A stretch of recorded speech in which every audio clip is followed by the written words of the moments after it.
Hi and welcome to BenchTalk 101's Tip Talk. Today we have Jim Hendricks, who's going to be talking about a bevel method for flattening.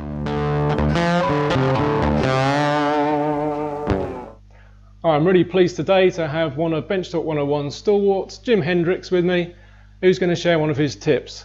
Welcome, Jim. Hi Mitch, how are you today? Beautiful sunshine down here in Kent. Beautiful sunshine. We've nicked it off you for the day. You have indeed. I'm going to do a tip that was taught to me, I think it was Ollie Sparks back in the day when we were talking about dimensioning stock and how to be hyper accurate and super accurate and make things a lot easier.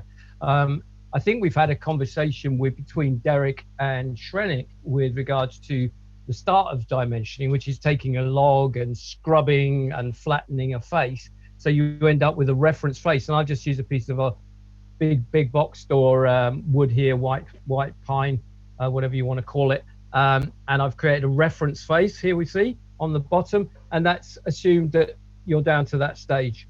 And the second thing, I remember that video well on the main BenchTalk 101. So if viewers want to see that, check back earlier on in the history. It's about a year ago, I think, or so.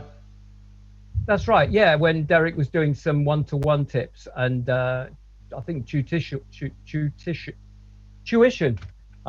tips that he was sharing with the rest of the team back in, I think, last summer, actually, probably a year ago. So he showed you how to create a reference face using scrub planes, tri-planes, and smoothing planes. And that gives you a completely flat surface on a piece of wood, and it could be a log, it could be just a piece from a pine like this. And then using a tri-square, you create a reference side to that using off that reference face, and you end up with a reference edge here, corner, and a right-angled side. Following on from that, to dimension the piece of wood to the size that you want, whether it's a table leg or in this instance something like when I make tools for, say, a plane body, the width is created again using another reference side, really, and you're creating another square side on the opposite side, and the idea is to get the width that you want so that you've got the thickness here. If it were a flat, wide piece of board, you'd be the width that you would say for a side of a cabinet, and so on and so forth. But the difficulty comes at that point on wide boards and on narrow stock like this, when you want to plane the top surface. And to plane the top surface, you use a marking gauge invariably, and run the gauge along the reference face like this, marking where the height basically of the piece of stock that you want to create. And then the other side, using the same reference face on the other reference side that you've created, you run the same mark. So you've now got two marks either side of the top surface on your bench, or in this case I've got a high vise that I use to put it in. Now the difficulty comes when you're trying to get this surface completely not only flat but coplanar with the base, the reference face, and also square to the edges. And you would say, well, I'm keeping, look at one side and you can see that side, but you can't, you have to keep looking over to see the other side. Ordinarily that's the case, but there is a way of seeing the whole thing that you need to plane off by just looking down on it, and that is just simply, and this is, people probably already know this across the world, but is to just create a couple of bevels on each corner. And the idea is to create the bevel such that it goes right down. I'm trying to do this with a headpiece in because we had sound issues, so bear with me, Mitch. You're a brave man to do that with wires all coupled up. There you go. And on both sides now, what I've got, I'll take this out and show you. I've now got two bevels on the side that you're going to plane that go down to the line on two sides, and leaving you with a surface you need to plane off. And you can now see both those bevels from above. And the idea is to get, I think it's this way around. Did have this set up. This is going to be fun. is you can now keep an eye on the whole surface and plane it off. And I'm just going to move that out of the way. Just going to take my panel plane and just plane the top down and keeping an eye on those bevels. And it doesn't really matter if I've got this slightly askew, which I don't with this thing because it tends to sort of self-guide itself.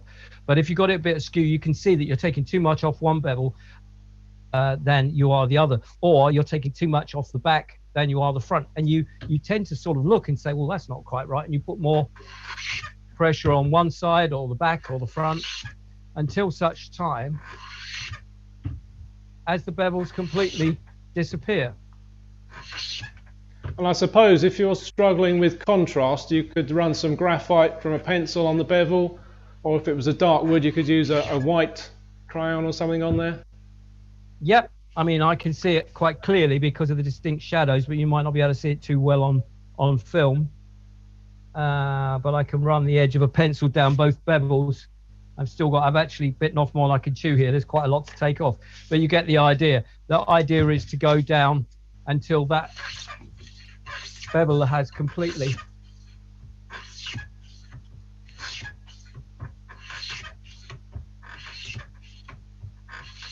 disappeared on both sides.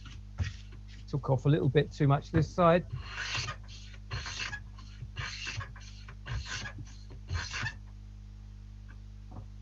And not only are we now tangled up, but not only are we now down to the line completely all the way along, but it is flat, coplanar to this side, and absolutely correct all the way along. And by that bevel forms those three functions, giving you a top-down visual indication of when you've finished planing, or you should finish planing. It gives you an idea of whether you're skewed or not, and it gives you an idea of if you're rocking this way or that way or not.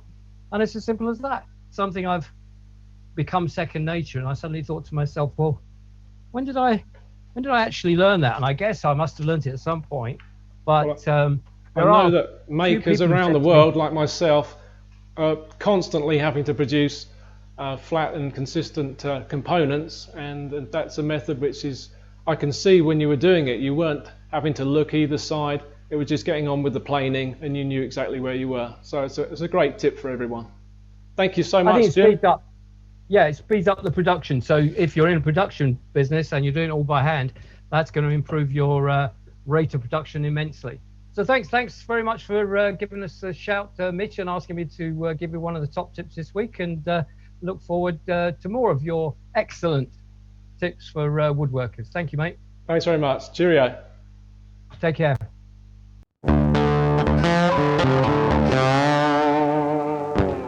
It's a high-tech conversation and a low-tech topic. Live on the World Wide Web via Zoom. Bench Talk 101.